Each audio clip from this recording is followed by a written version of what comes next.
Welcome back to another episode of Who Should You Choose? It is time to go through all of the prior videos, questions, and comments and go over what you guys had to say. Yesterday, we talked a lot about wild card and the fantasy event as a whole and other things like that, but there was a lot of random questions that I actually liked from this one, so we're going to get into it. We're going to start with Spencer says, what's better, 97 quick draw or 98 face-offs? I know how to take face-offs, but I swear I lose most of the time on even draws.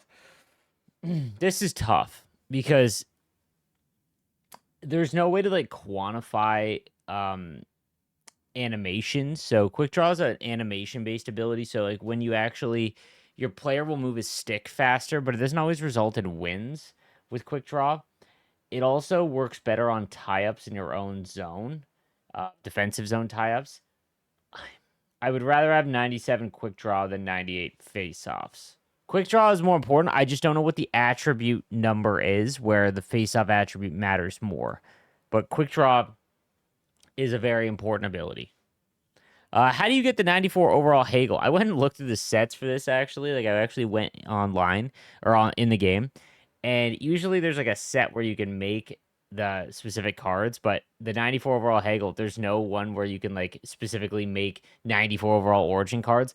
Only packs, brother. And at this stage of the game, no one's opening up packs, and if they are, they're using a 94 Hagel for like event trade-ins, unfortunately. It's a major issue. It's why I'm banging the drum for EA to clean up the pack store. And in my opinion, I think they should make either an event card, like I would love a pack in the store. This would be my ideal store, okay? Don't spend money, but there are people that want to spend money, and I understand that because you don't have time, you have lots of money, vice versa, right? So if you were going to spend packs, this is what I would like to see in the store.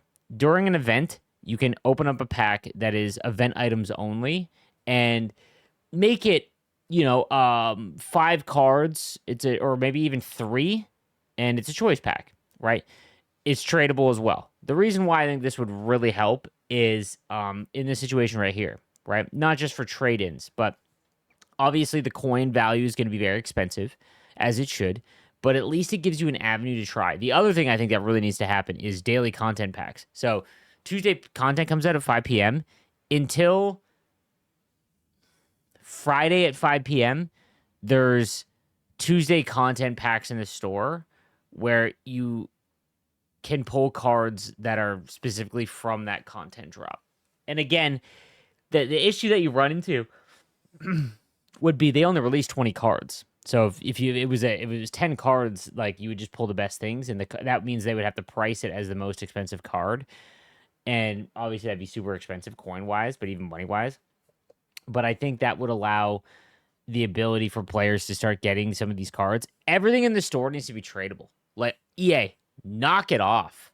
Like, I understand. Again, this is more of that rubber banding I was talking about.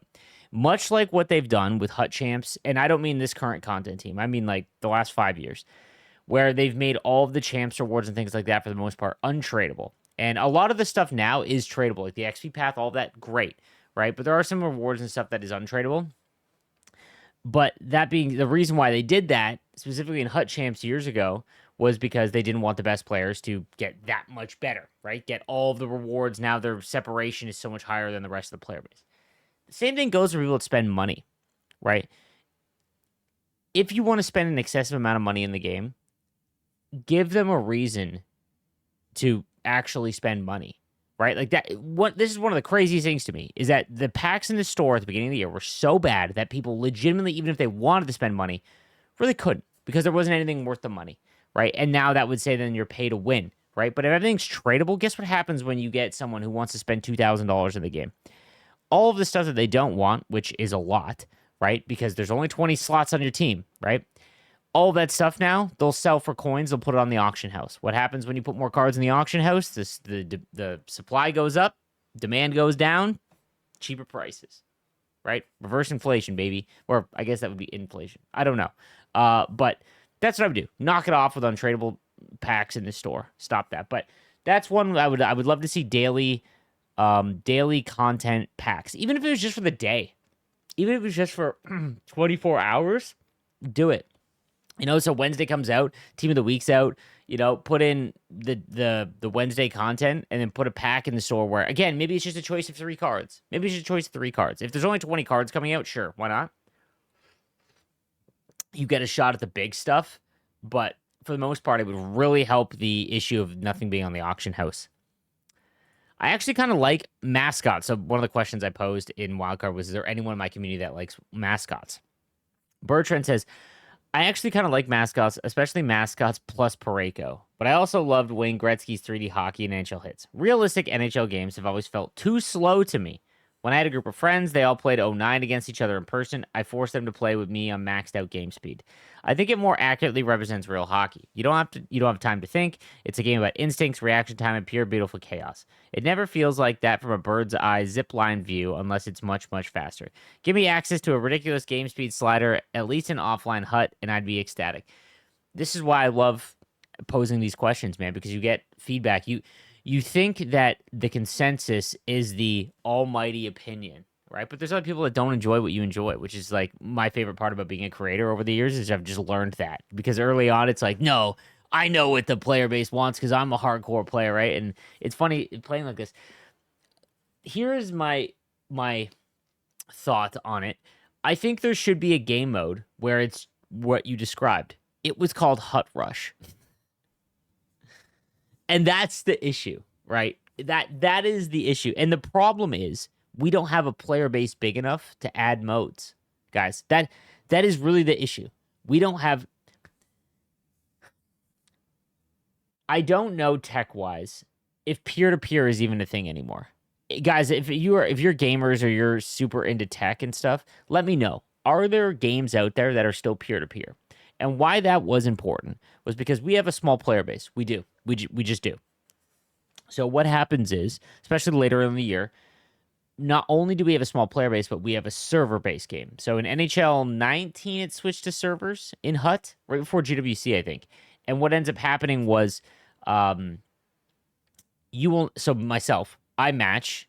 If I put it to my lowest ping setting, okay, and I'm playing on what I normally play on, I either match Quebec, where, like that's it, or I only match East, which is like New York, really. I can, if I put it up to 40, I can match Central, which is like Missouri, St. Louis. A lot of Blues fans. I play a lot of Blues fans when I do that. Or like Minnesota, Chicago, like that area, Central, right? And the issue with that is that with the player base being small already, you've now sectioned them off into sections of the world, right? I can't match anyone that's in, LA. And for good reason, because if back in the day when you used to play Versus, you'd match up with someone on peer-to-peer, and while you would be on 80 ping, you both would be on 80 ping, okay? So it was a much more easy, like enjoyable experience, in my opinion, than what we've got now. Because the reason why is because why that would be huge if we still had peer-to-peer and wasn't server-based was because it would allow them to put another mode in the game or separate us even more, right? The reason why it's wildcard rivals and that's it, really, is because until champs is because they need us to funnel into those modes or they're not populated. It takes me like 10 minutes to find a game now. So that's why, and adding another mode, I think like this would be fun. Let me ask you this. Why don't you just play, if you are someone who's, better question, offline Hut players, okay? Why don't you guys just play franchise mode? And I'm not being like, go play I'm saying, I'm generally asking, if I only liked offline, I think I would just stick to franchise mode. I don't know what, Hut is such a all over the place mess that I don't know why I wouldn't just do franchise mode in that sense. Because it's not like you're competing against anyone, right? Like, unless you're trying to get on the squad battles leaderboard, which, sure, but I don't know what the difference would be. Player motivation. I have no player motivation to play a 20-minute Rivals game. It's just too long for a game. I could be dominated the whole time. It's just not fun. If it was one period game, then I would play. One period would be worth my time because I know I could win sometimes. 20, 30-minute games for little rewards. That's exactly what Wildcard did right at the end of this season. Quick first goal wins games. I play online every week. I can't remember the last time I played online Rivals. Just too long. Even on 2-minute periods when the people watching every goal and replay takes 30 minutes. I also hate the mascots. Nobody likes it. Why can't they figure it out? Beard looks good, bro. Thank you, dude. I'm with you. They did need to find a way to make it shorter. it's funny because in MLB, when you play ranked seasons, which is like rivals, and I think FIFA too, much longer. Like a full game of ranked, if you go 9 innings and you're both hitting decent, like you're talking like 40, 45 minutes, right? And I agree, it is very, very long. But that's why there's modes that are 3 inning games. The first goal wins thing is great. I do think it is good. I just think there's a better way to do it. That's all.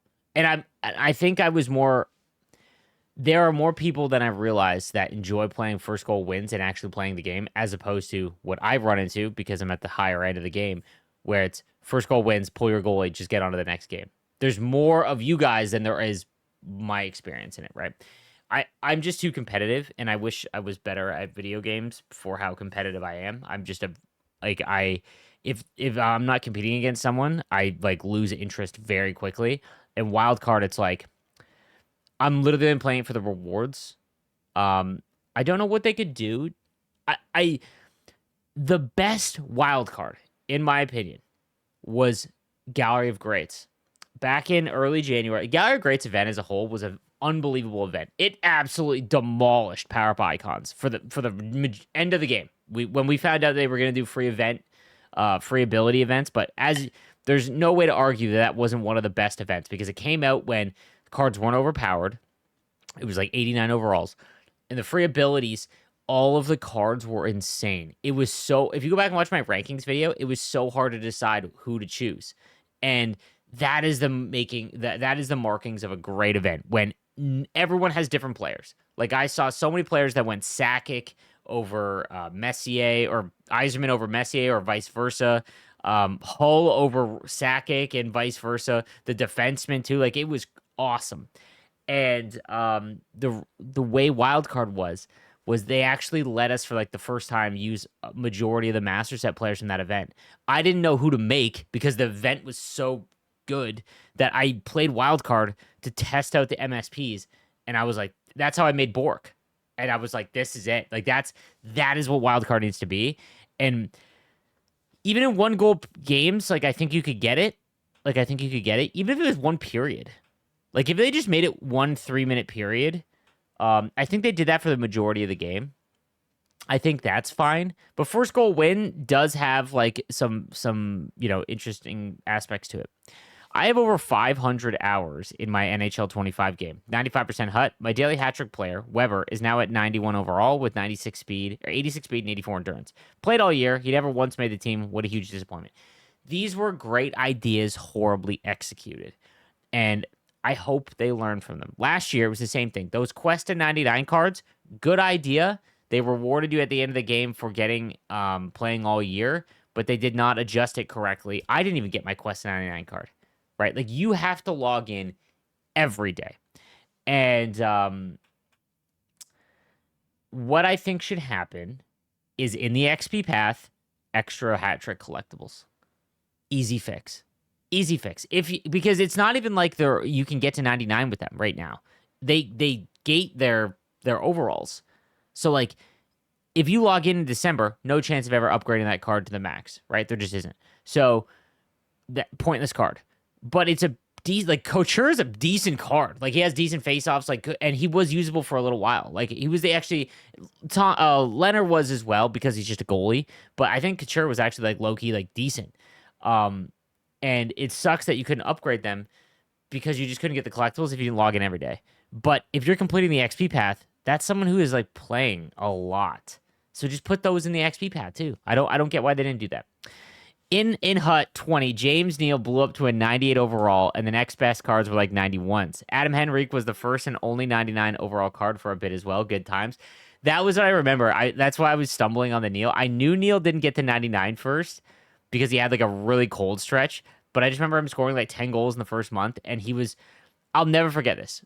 OG Euro fans that still listen to my videos. I remember Super Verta, who I think ended up being like a GTA streamer, but he was a big NHL streamer, especially in Europe.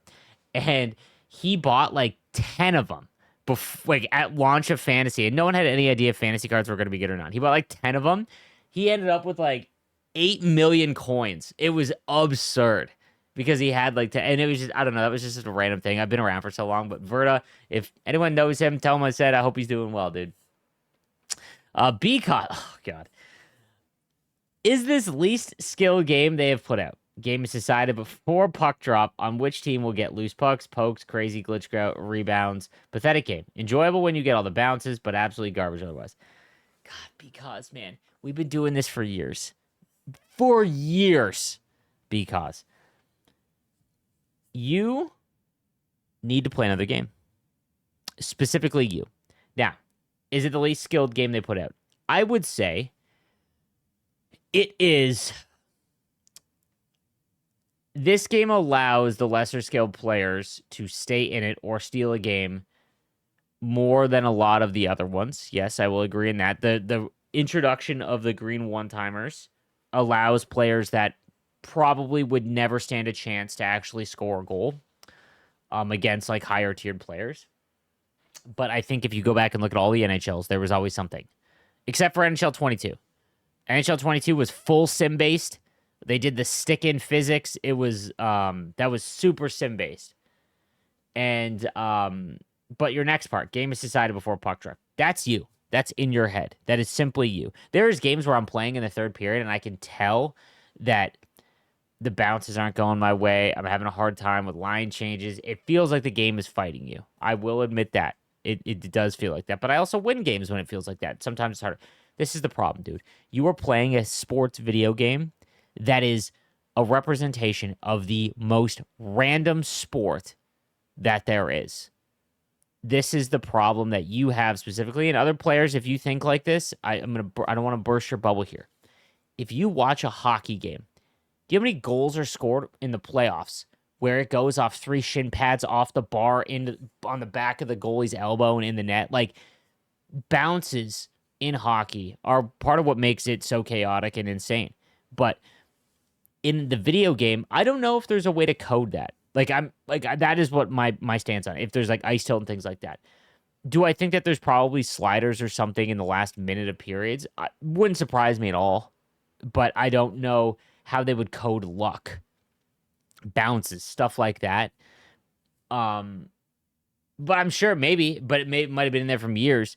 But I don't think it happens before the puck is dropped at all. I think that there is momentum in the game, maybe a legacy thing that just in the background they don't even realize is still running. I could see something like that. I think that the full pressure system helped it a little bit. But dude, you are playing a sports game where you want X's and O's and black and white. Like, if I do this, this is the result. You are playing the worst sports game to get that. Because hockey is not that. Hockey is so much randomness that is outside of your control. And in the video game, you want, if I do this, X thing happens, which is not hockey, unfortunately. Jake Robinson, no offense, but you need to go check out how 2K handles their My Team mode with NBA compared to EA. I want to stop you there. I have checked it out, and dude, 2K is some of the most predatory examples of how to do an Ultimate Team. I believe 2 years ago or last year, I don't remember what year it was, they completely removed the auction house. Yes, so the only way to get stuff was like packs and dude, 2K. When everyone's like, dude, I wish 2K would make a hockey game, it wouldn't be for Hut because they would absolutely try and steal you all of your money. They have a ton of their own issues, however. It's completely different and everywhere compared to how EA handles any of their My Team modes. Some of those differences are better on each side. However, both sides should be comparing and saying, why don't we have that good thing they do in our game? Part of it's fear of business, which is why this year's stunned me so much. I think that, again, when you have people running an Ultimate Team mode, they are responsible for X amount of revenue. That's just how it is. FIFA got crushed last year. The Dragon Age and FIFA revenue reports came out, and EA's stock tanked like $1 billion. It was wild.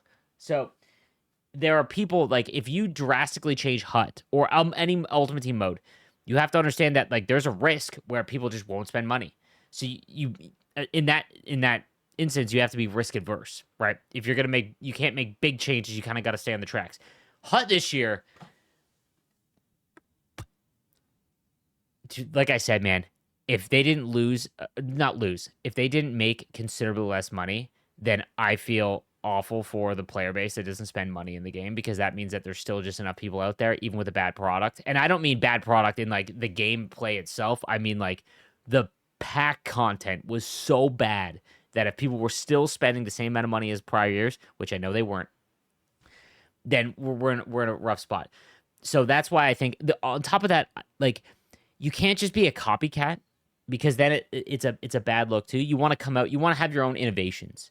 But Ultimate Team has been around now for like 10 years. It's only been 10 since Ultimate Team has technically been around longer, but like when they stopped, like, oh, offline does not have the same interest driver as Ultimate Team does. Like that happened about NHL 14, 15, and even Madden and all those games, right? So I think that's why, because also the tech infrastructure for NHL, like the sets and stuff, it's like the only way they can do it for the most part, because the mode team hasn't like just torn it down and revamped it, right? So just kind of frustrating. There was one other comment I wanted to get to. Number one, Ryan Reeves transaction card as a Shark. A lot of people messaged me about this being an awful trade and why would they just help the Leafs out. One, the Sharks don't care about helping other teams out. Like it does, especially Eastern Conference teams. The Toronto Maple Leafs getting out of Ryan Reeves' contract doesn't even matter to the Leafs, because the Leafs are just burying him in the AHL. That doesn't go against their cap. The trade though to get Ryan Reeves, it helps the Sharks get to the cap floor. They're dangerously close to it. Henry Thrun, for all my Leaf fans out there, myself included, I enjoy the Leafs. He's an AHL NHL tweener. Like they gave him full run. I thought that he might be a real prospect. The Sharks have too many NHL defensemen. Sounds hilarious, but they're all third pairing defensemen. Relax. But Henry Thrun is not that. He's an AHL tweener. So it's a nothing trade. A lot of people are making it more than what it is. The only thing I wish Mike Grier would, like, in these trades, Mike Grier has done a lot of great things. He has done this a masterclass of a rebuild, and I was stunned at that because I didn't think that was going to happen. I need to see future considerations or something. Like, he has bailed out some teams. He bailed out the Blues. He bailed out the. He didn't really bail out the Rangers with Goodrow. That was sneaky. He wanted Goudreau on the team, which I agreed with, but didn't have to take any cap hit, right? And then with Reeves, right? Like, I'd love to see future considerations. You're clearly helping these teams out. Get like a seventh. I don't know why you couldn't in that sense, but yeah, it's whatever. Ryan Reeves is going to play 1,000 games, which is cool. He wasn't going to play with the Leafs next year. And yeah, he'll fight some people. Maybe less people are going after Macklin. I don't think anyone will. And I don't think that he's in a position where he wants to fight all the time. So the other one I did want to get to, though, there were a lot of good comments today. Guys, if I don't get to your question, post it in the next one. That's fine. I have no problem with the repeats at all. This one. Is there any reason why we aren't allowed to change our face-off strategy and menu strategy for settings? For a year, it's set on defensive face-offs as default, and I know I can't be the only one tired of having to switch it into a normal game until I'm having to do it at line 1 at the top of it. Bro, there are so many little things that drive me nuts that I'm confident that are fixes, but they just don't like realize it's a problem. I don't know. This is one of those things where it must be tough tech-wise. Like, there must be something broken. Spaghetti code we talk about all the time, where they went to go try to fix it, and it's like, dude, this is gonna take like a week of dev time to like unpack all this and then fix that. I don't know, but those little things are absurd that are in the game. Same thing when if you go into overtime, it's set to passive, and if you don't change it before puck drop, you basically lose, because when you get in the offensive zone, your D sit at the point, and it's like, what are we doing here? So that is going to do it for today's video, guys. I will see you later on today for the event drop. Excited to see what week 2 has to bring. It's not going to be McDavid. I kind of thought it would be, but I'm curious to see who it is. I'll see you guys next time.